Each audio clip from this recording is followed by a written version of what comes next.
Hello everyone, कैसे हैं आप लोग? बढ़िया। चलिए, तो लेक्चर शुरू करते हैं। तो अभी तक हम लोगों ने क्या सीखा?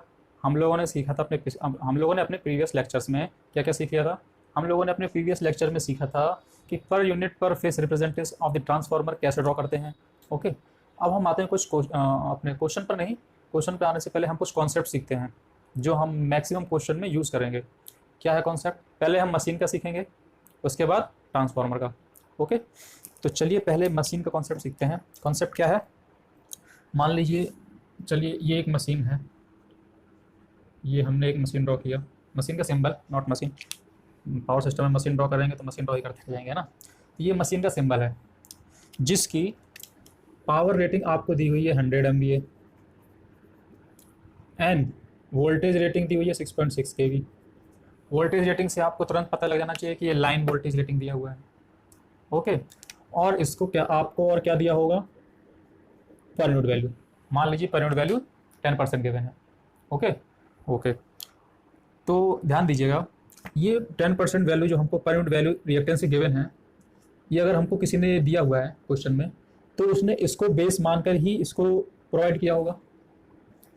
मैं क्या बोल रहा हूँ, ये जो रेटेड वैल्यूज़ हैं, जो three phase power rating of the machine है, ये line rating of the machine है, voltage rating of the machine, ये पर यूनिट वैल्यू है।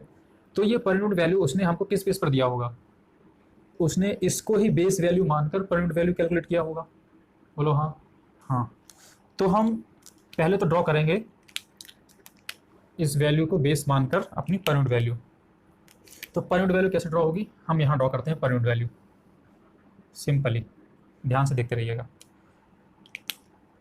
ये कब लिख रहा है? जब बेस वैल्यू आपकी 100 MVA है, यानी कि बेस वैल्यू 100 MVA पर और वोल्टेज बेस वैल्यू 6.6 kV पर।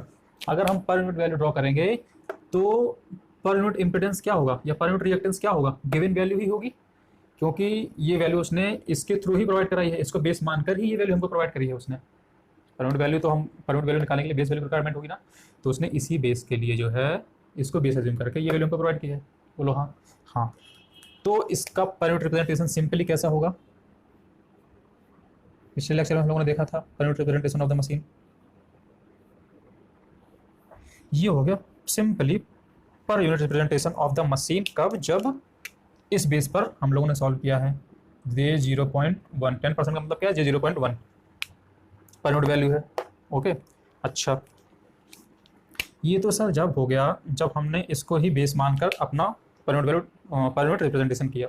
क्वेश्चन में क्या होगा, कई बार हो सकता है आपको डिफरेंट बेस वैल्यू सेलेक्ट करनी पड़ जाए। मैंने क्या बोला?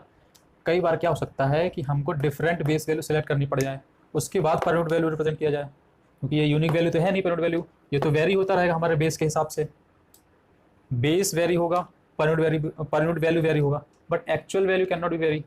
Actual value will remain always same. अरे भाई, किसी वायर का या किसी वाइंडिंग का या किसी भी कंडक्टर का जो भी रेजिस्टेंस होगा, रिएक्टेंस होगा या इंपेडेंस होगा, वो थोड़ी बदलेगा। वो तो नहीं बदलेगा ना। केवल हम बेस रेटिंग के हिसाब से बेस वैल्यू चेंज करके पर यूनिट वैल्यू बदल रहे हैं। एक्चुअल वैल्यू तो सेम रहेगा। तो कभी कभी क्वेश्चन में क्या होगा, आपको बेस दूसरी वैल्यू बेस सेलेक्ट करते हुए आपको पर यूनिट ड्रॉ करना पड़ सकता है। तो वो कैसे करेंगे वो देखते हैं। समझ गए ना क्या बताना चाह रहा हूँ? जैसे कि अभी समझ जाएंगे। मान लीजिए मैं यहाँ ड्रॉ करता हूँ, यहाँ ड्रॉ करता हूँ। क्या ड्रॉ करता हूँ? ध्यान से देखिएगा। अब मैंने क्या बोला? अब मैंने बोला कि 200 MVA रेटिंग पर, not this is not rating value, let this is the base value. Question में कभी कभी हमको क्या बोला है, इस बेस वैल्यू को छोड़ के किसी दूसरी वैल्यू पर यूनिट ड्रॉ करने के लिए बोल सकता है। तो मान लीजिए उसने 200 MVA और 6 किलोवोल्ट पर हमको ड्रॉ करने के लिए बोला। क्या बोला? 200 MVA और 6 किलोवोल्ट पर आपको पर यूनिट वैल्यू ड्रॉ करनी है। ओके। तो अब ध्यान से देखिए मैं क्या ड्राइव करने जा रहा हूँ। हम लोगों ने क्या पढ़ा? Actual value can not be change, it will always same. तो मैं क्या करूँगा, एक नई वैल्यू लिखूँगा, एक पुरानी वैल्यू। अब नई पुरानी क्या है? नई वैल्यू जो है नई बेस पे लिखूँगा, पुरानी वैल्यू जो है पुराने बेस पे लिखूँगा। बोलो हाँ। तो मैं यहाँ लिखने जा रहा हूँ जेड ओल्ड, उल्टा लिखते हैं। यहाँ मैं लिखूँगा Z new new base value पर और z ओल्ड पर। ये है एक्चुअल वैल्यू। यहाँ पर x दिया हुआ तो हम x लेकर ही चलते हैं। Not impedance, there is given us reactance. Okay, तो मान लीजिए रिएक्टेंस दिया हुआ है तो मैं यहाँ लिखूंगा एक x न्यू, बोलो हाँ, is equal to x old. मैंने इक्वल टू क्यों किया? आप बेस वैल्यू चेंज करेंगे, एक्चुअल वैल्यू कभी चेंज नहीं होगी, actual value will always be same. Okay, अच्छा, एक्चुअल वैल्यू को मैं क्या क्या लिख सकता हूँ? क्या बोला मैंने? एक्चुअल वैल्यू क्या होगी? पर unit value into base value. क्यों? क्योंकि पर यूनिट वैल्यू क्या होती है? Actual value upon base value होती है। तो एक्चुअल वैल्यू क्या होगी? पर unit value into base value. हम लोग यूज़ कर चुके हैं। अगर आप कंटिन्यू लेक्चर देखते आ रहे हैं तो आपको ये आसानी समझ में आएगा। हम क्या करेंगे? X per unit new into x base. हालांकि एक्स बेस ना हो के क्या होता है, अगर आप लेक्चर देखते आए होंगे, एक्स बेस नाम की कोई चीज़ नहीं होती है। एक्स के बेस क्या होता है? रिएक्टेंस या रेजिस्टेंस का बेस क्या होता है? Z base. आई होप ये कई लिखा समझ में आया होगा। ओके, ये चीज़ें अच्छा तभी समझ में आएगी जब आप हमारा लेक्चर कंटिन्यू देखते हुए आ रहे होंगे तो, या फिर आपने पहले कहीं पर यूनिट वैल्यूज पढ़ी होगी तभी समझ में आएगा। ओके, सिमिलरली एक्स ओल्ड को लिखूंगा, एक्स ओल्ड क्या लिखूंगा? X per unit old value into Z base. ये बेस किस पर सेलेक्ट करेंगे? न्यू पर, ये ओल्ड पर। अरे भाई, एक्स ओल्ड के लिए बेस वैल्यू भी तो जेड ओल्ड लेंगे, न्यू के लिए न्यू लेंगे। तो ये कैसे लिखा मैं एक बार आपको बता देता हूँ कि ये वैल्यू कहाँ से लिखी मैंने, ये मैं आपको बताने की कोशिश कर रहा हूँ। जेड बेस क्या होगा? Not Z base, x per unit value क्या होगी? एक्स की पर यूनिट वैल्यू अगर मैं लिखना चाहूँ, रिएक्टेंस की पर यूनिट वैल्यू क्या होगी? एक्चुअल वैल्यू, बोलिए हाँ, upon base value of the impedance. ये सब प्रूफ किया हुआ है हम लोगों ने। तो हमने क्या किया? एक्चुअल वैल्यू कैसे लिखा? Z base into per unit, base into पर यूनिट वैल्यू, न्यू के लिए न्यू, ओल्ड के लिए ओल्ड। अब देखिए मैं क्या लिख रहा हूँ। हमको x per unit new value चाहिए, न्यू बेस पर चाहिए, with the help of old value. Old value, बोलो हाँ, समझ में आ रहा है ना? आना चाहिए। मैं लिखूंगा x per unit new value. जब हम बेस चेंज करेंगे तब हम एक्स की पर यूनिट वैल्यू कैसे लिखते हैं वो सीख रहे हैं। ओके, इसको इधर भेज दीजिए। ये x per unit old into x में कन्फ्यूज तो नहीं हो रहा है? ये इंटू स्मॉल बना रहा हूँ, ठीक है? ओके, ये होगा Z V old upon Z V new. बोलो हाँ। हाँ, अब मैं इसका फाइनल रिजल्ट लिख रहा हूँ। एक्स ब्लैक से लिखूँ ताकि और क्लियर दिखाई दे। ओके, क्या लिखूँगा? X per unit new base पर, एक्स की पर यूनिट वैल्यू क्या होगी? X per unit old, X per unit old into Z base old. Z base new क्या होगा? जेड बेस ओल्ड क्या होगा? वी बेस ओल्ड का square upon S base. Okay, V base old का square upon S base. Similarly Z base new क्या होगा? V base new का square upon S base. Okay, S new base. अच्छा, ये मैं कैसे बोल रहा हूँ? ये भी हम लोग कई बार देख चुके हैं। जेड की बेस वैल्यू क्या होगी? V B square upon S B. बोलो हाँ, कई बार देख चुके हैं, यूज़ भी कर चुके हैं। ओके, तो मैं यहाँ लिखूँगा, अगर आप देखेंगे तो ये एक्सप्रेशन कैसा आ जाएगा? We base old upon we base new, दिख रहा है ना? हाँ, मैनेज करिएगा, का होल स्क्वायर। क्यों? इसके न्यूमरेटर में भी वी ओल्ड का स्क्वायर होगा, इसके डिनोमिनेटर में वी न्यू का स्क्वायर होगा, V old upon V new. इसके डिनोमिनेटर में एस ओल्ड होगा, वो ऊपर आ जाएगा, नीचे रहेगा। कैसे?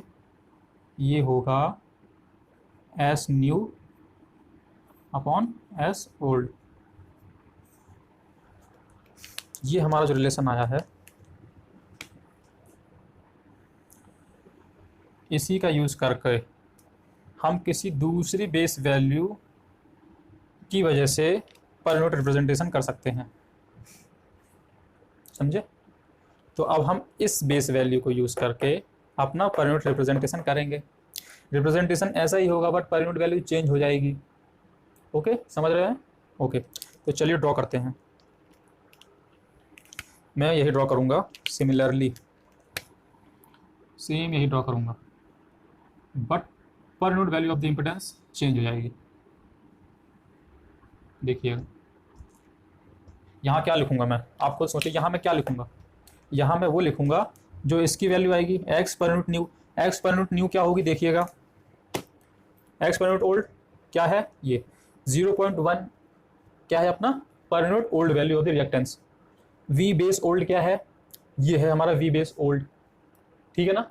और वी बेस न्यू क्या है, ये हमारा वी बेस न्यू है, समझ लो ना। यानी ये ओल्ड बेस वैल्यू है, ये न्यू बेस वैल्यू है। ओल्ड बेस वैल्यू पर हमने अपना पर यूनिट रिप्रेजेंटेशन कर लिया। अब वो क्वेश्चन में हमसे ये पूछ रहा है कि इस बेस पर यूनिट वैल्यू इसकी क्या होगी।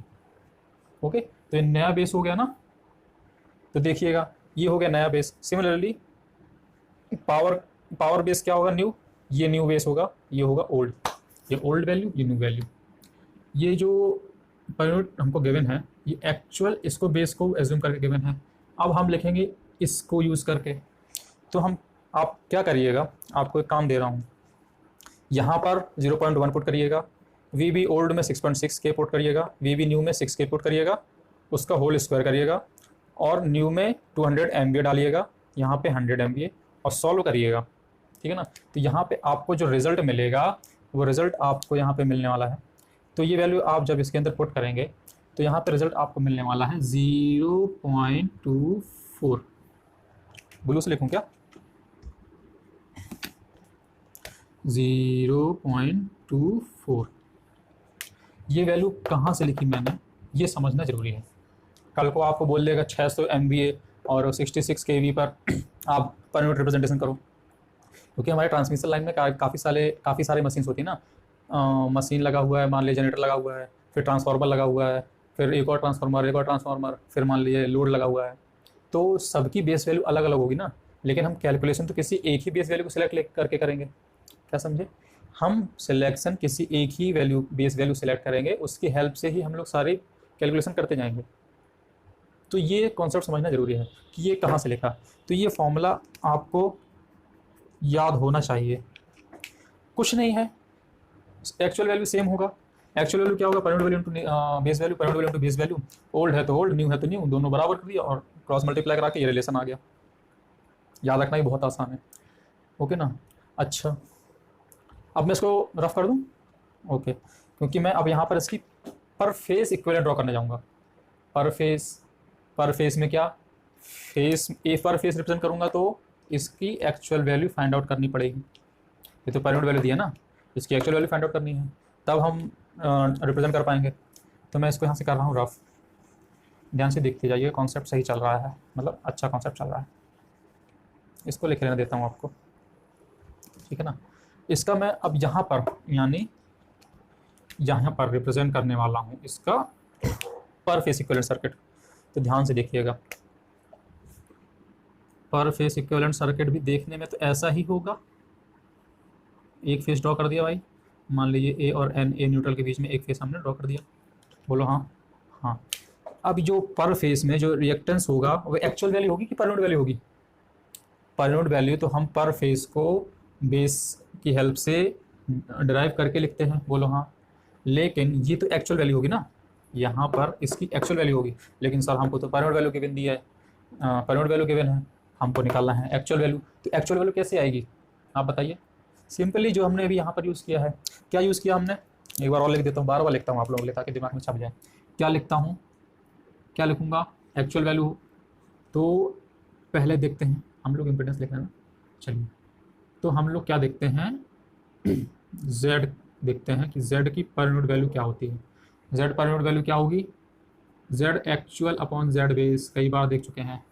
तो एक्चुअल वैल्यू क्या होगी, एक्चुअल वैल्यू होगी पर unit value into base value, बोलो हाँ। बेस वैल्यू क्या होगी, कई बार देख चुके हैं, ये है हमारा बेस वैल्यू, बोलो हाँ। यही बेस वैल्यू लेके पर यूनिट वैल्यू गिवन है, बोलो हाँ। जब हमारे पास पर यूनिट वैल्यू है, हमारे पास बेस वैल्यू है, तो हम एक्चुअल वैल्यू नहीं फाइंड आउट कर सकते हैं, आसानी से कर सकते हैं ना। ओके, कैसे कर सकते हैं, मैं लिखता हूँ डायरेक्ट। क्या होगा, एक्चुअल वैल्यू यानी पर यूनिट वैल्यू, ये है पर यूनिट वैल्यू यानी J0.1, ये होगी पर unit value into base value into base value. Base value क्या होता है, वी बेस का स्क्वायर, यहाँ वी बेस क्या 6.6 के 6.6 का स्क्वायर डिवाइडेड बाय 100 MVA। बोलो हाँ, ये इसकी यूनिट होगी ओम, बता चुका हूँ। क्या समझे, समझे ना? ओके चलिए इसको करता हूँ रफ जल्दी से, इसका यूज़ हो गया है और आपको ये याद रखना है। ओके चलिए अब और क्या लिखना है इसमें, नाम लिख दें इसका, नाम क्या लिखना है यार, यहाँ ये लिख दो, ये पर यूनिट रिप्रेजेंटेशन है, पर यूनिट रिप्रेजेंटेशन, ये पर फेस रिप्रेजेंटेशन है।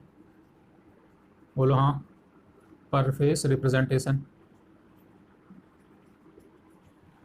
ये है per unit representation but in different ways. तो ये कैसे लिखा हम लोगों ने, ये इंपॉर्टेंट था, ये है ये भी पर यूनिट रिप्रेजेंटेशन बट ये दूसरे बेस वैल्यू पर है। ओके चलिए, अच्छा हाँ एक चीज़, ये जो आपने एक्चुअल वैल्यू फाइंड आउट की है पर बेस पे, पर फेस में, ये स्टार कनेक्टेड है या डेल्टा कनेक्टेड? ये है स्टार कनेक्टेड मशीन। हम लोग ये पर यूनिट वैल्यू जो निकाल, पर यूनिट वैल्यू जो गिवन है ये स्टार कनेक्टेड मशीन की दी हुई है। किसकी? स्टार कनेक्टेड, है ना। तो स्टार कनेक्टेड मशीन की अगर एक्चुअल वैल्यू ये आ रही है और मैं आपसे बोलूँ डेल्टा कनेक्टेड में क्या होगी, तो कैसे लिखेंगे? मेरा मतलब क्या है, ये आपका इम्पिडेंस स्टार कनेक्टेड में है, अगर इसको डेल्टा कनेक्टेड में लिखना चाहेंगे, चलिए देख लेते हैं। अगर ये स्टार कनेक्टेड में है, अगर ये डेल्टा कनेक्शन है, तब देखिएगा, अगर तो ये स्टार कनेक्शन है तब क्या होगा, अगर ये स्टार कनेक्शन है तब तो इसकी इम्पिडेंस, जो एक्चुअल इम्पिडेंस है वो तो एज इट इज़ रहेगी, यानी कि x की वैल्यू क्या होगी, J0.1 इंटू 6.6 अपॉन 100 होगी। अक्सर कैलकुलेशन तो कैलकुलेटर में डाल के कर सकते हैं ना, बट होगी यही। और अगर डेल्टा में अगर आप चाहिए तो स्टार को डेल्टा में कन्वर्ट कर लीजिए, स्टार को डेल्टा में कन्वर्ट करेंगे तो क्या होगा, 3 से मल्टीप्लाई। बोलो होगा कि नहीं होगा? होगा। स्टार से डेल्टा कन्वर्जन तो आता है ना, आता है ना, आता है, नहीं आता है? नहीं आता होगा तो चलो सीख लेंगे, बहुत आसान है। बट अभी के लिए याद रखिए कि अगर हम स्टार से डेल्टा में जाएंगे तो इसकी एक्चुअल वैल्यू में 3 से मल्टीप्लाई होगा, एक्चुअल वैल्यू में 3 से मल्टीप्लाई हो जाएगा। बोलो हाँ, मतलब स्टार टू डेल्टा कन्वर्जन हो गया है। अच्छा इसको मैंने अपने तरीके से याद करने का तरीका क्या रखा है, अच्छा ये 3 से मल्टीप्लाई तभी होगा जब स्टार या डेल्टा कनेक्शन में तीनों एलिमेंट की वैल्यू सेम होगी, तभी ऐसा पॉसिबल है। बाकी स्टार और डेल्टा कनेक्शन के फॉर्मूलेज अलग हैं, ठीक है ना। बाकी ये 3 से मल्टीप्लाई तभी कर सकते हैं तीनों के एलिमेंट सेम होगी, तीनों की एलिमेंट सेम होंगे तभी। ओके तो मैंने याद कैसे रखा हुआ है, डेल्टा क्या, देखो स्टार क्या है, सिंक्ड वैल्यू है ना, स्टार क्या है, सिंक वैल्यू दबा दीजिए तो 3 टाइम्स कम, डेल्टा क्या है, खुली वैल्यू तो 3 टाइम्स ज़्यादा। याद करने के तरीका से कुछ है नहीं इसमें, जस्ट याद करने का तरीका। ओके तो चलिए ये हमने अपनी मशीन के बारे में देखा, अब हम आएंगे अपने ट्रांसफार्मर पे।